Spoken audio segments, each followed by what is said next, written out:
Kemuliaan kepada Allah di surga. Saudara-saudari yang mengasihi Tuhan dan yang dikasihi Tuhan, Shalom.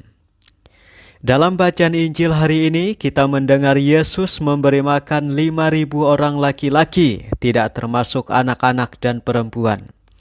Yesus memberi mereka makan hanya dengan 5 roti dan 2 ekor ikan. Bahkan sisanya ada 12 bakul. Kalau bukan karena Tuhan yang melakukannya, itu tidak mungkin.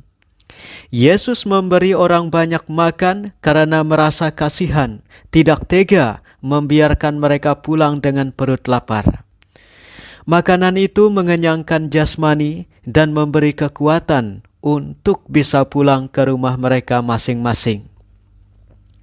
Saudara-saudari yang dikasihi Tuhan, saat ini Yesus masih memberi makanan kepada kita para pengikutnya. Itu kita terima setiap kali kita merayakan Ekaristi.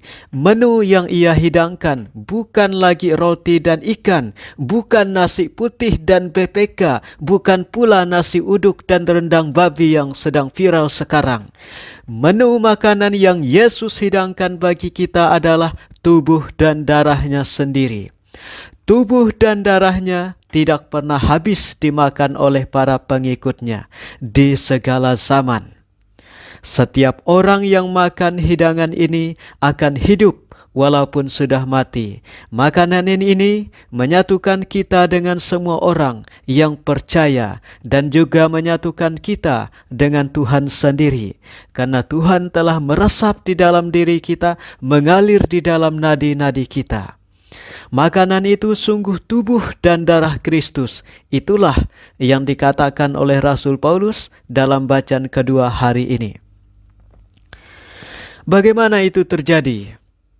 Yesus hadir dalam sosok seorang imam in persona Christi. Dia mengubah roti dan anggur menjadi tubuh dan darahnya. Itu terjadi saat konsekrasi. Ketika imam mengatakan, "Kuduskanlah persembahan ini dengan pencurahan rohmu, agar bagi kami menjadi tubuh dan darah Tuhan kami Yesus Kristus." Kemudian, itu dibagikan kepada umat yang hadir. Dengan begitu, dia hadir dalam diri setiap para pengikutnya, setiap orang yang menyantapnya. Percayakah kita bahwa komuni kudus yang kita terima adalah sungguh tubuh Yesus dan darahnya?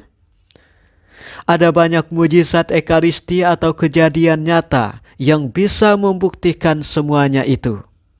Di sini saya akan menceritakan mujizat Ekaristi yang terjadi di Lanciano, Italia pada abad ke-8.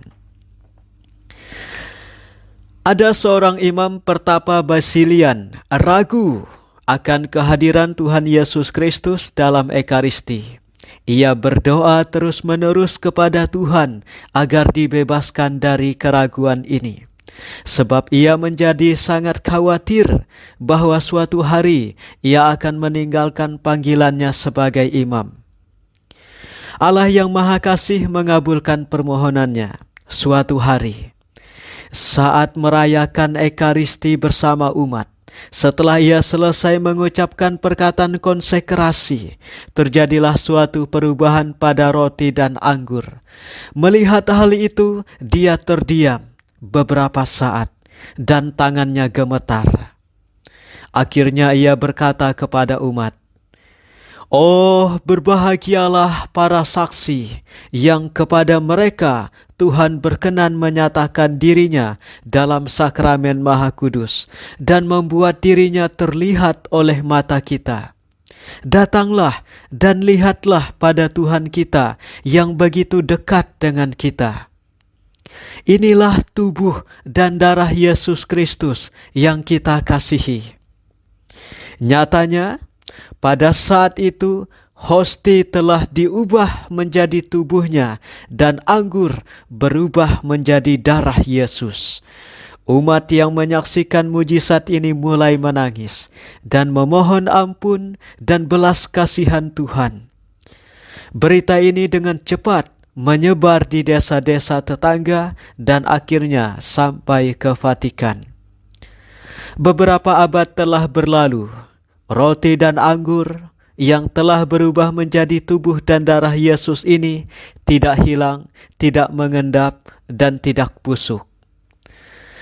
Oleh karena itu, atas rekomendasi dari Gereja Katolik, pada tahun 1970 sampai 1981 diadakanlah penelitian atas kejadian itu. Penelitian yang dipimpin oleh Dr. Odoardo Linoli menghasilkan beberapa fakta. 1. Daging tersebut adalah daging yang sesungguhnya. Darah tersebut adalah darah yang sesungguhnya. 2. Daging dan darah tersebut adalah daging dan darah manusia. 3. Daging tersebut terdiri dari jaringan otot jantung, inti dari kehidupan manusia. 4.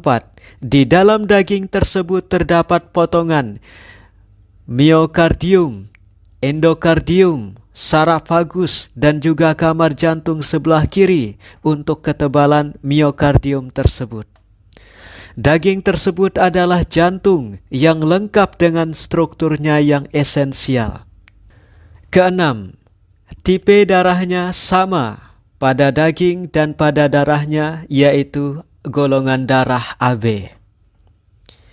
Tipe darah ini sama dengan tipe darah yang ditemukan oleh Profesor Baima Bolone pada kain kafan di Turin. 7.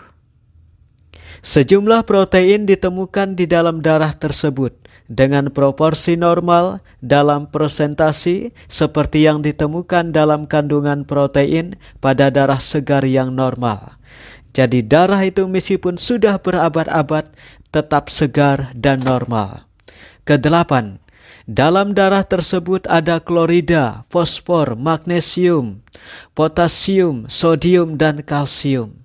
9. Darahnya terdiri dari 5 gumpalan yang tidak sama besar, tetapi berat tiap-tiap gumpalan sama dengan jumlah berat kelima gumpalan, ataupun berat kombinasi antara satu gumpalan dengan gumpalan yang lain, yaitu 15,85 gram. 10. Tidak ada material atau bahan kimia lainnya yang terdapat dalam daging dan darah itu. Sampai saat ini, tubuh dan darah Yesus itu masih utuh dan segar, padahal tanpa sedikit pun bahan pengawet. Ini fenomena yang luar biasa, tidak dapat dijelaskan secara ilmiah. Semua hasil analisa menunjukkan hukum fisika tidak berlaku. Saat ini, tubuh dan darah Yesus ini masih utuh dan bisa dilihat di gereja Lanciano, Italia. Lanciano adalah tempat tinggal Santo Longinus. Santo Longinus adalah prajurit yang menusuk lambung Yesus dengan tombak. Setelah kebangkitan Yesus, dia bertobat dan menjadi pewarta, bahkan juga mati sebagai martir demi imannya kepada Yesus. Berdasarkan sabda Tuhan dan mujizat Ekaristi ini, masihkah kita tidak percaya akan kehadiran Tuhan dalam perayaan Ekaristi? Masihkah kita tidak percaya bahwa roti dan anggur setelah dikonsekrasi berubah menjadi tubuh dan darah Yesus? Kalau kita sungguh percaya akan hal ini, kita pasti, 1, tidak akan pernah melewatkan perayaan Ekaristi. Dimanapun ada perayaan Ekaristi, kita selalu berusaha untuk hadir. Bahkan hujan pun tidak menghalangi kita untuk tidak pergi menghadiri Ekaristi. 2, kita pasti tidak akan pernah bosan dalam perayaan Ekaristi, apalagi sampai mengantuk. 3, kita selalu sopan dan menyembah Hosti Kudus dimanapun itu disemayamkan. 4, kita akan selalu hikmat dan penuh perhatian pada perayaan Ekaristi. Kita tidak akan melamun, kita tidak akan melirik sana sini, apalagi tertidur dalam perayaan Ekaristi. Dan 5, kita akan pulang dengan penuh sukacita dan damai. Mengapa? Karena kita sudah dikenyangkan oleh tubuh dan darah Tuhan Yesus. Mari saudara-saudari, mulai saat ini janganlah tidak percaya, melainkan percayalah bahwa komuni suci yang kita terima dalam setiap perayaan Ekaristi adalah tubuh Tuhan Yesus. Oleh tubuhnya kita akan selalu kuat dan menerima hidup kekal. Yesus berkata, "Barang siapa makan dagingku dan minum darahku, ia mempunyai hidup yang kekal, dan aku akan membangkitkan dia pada akhir zaman."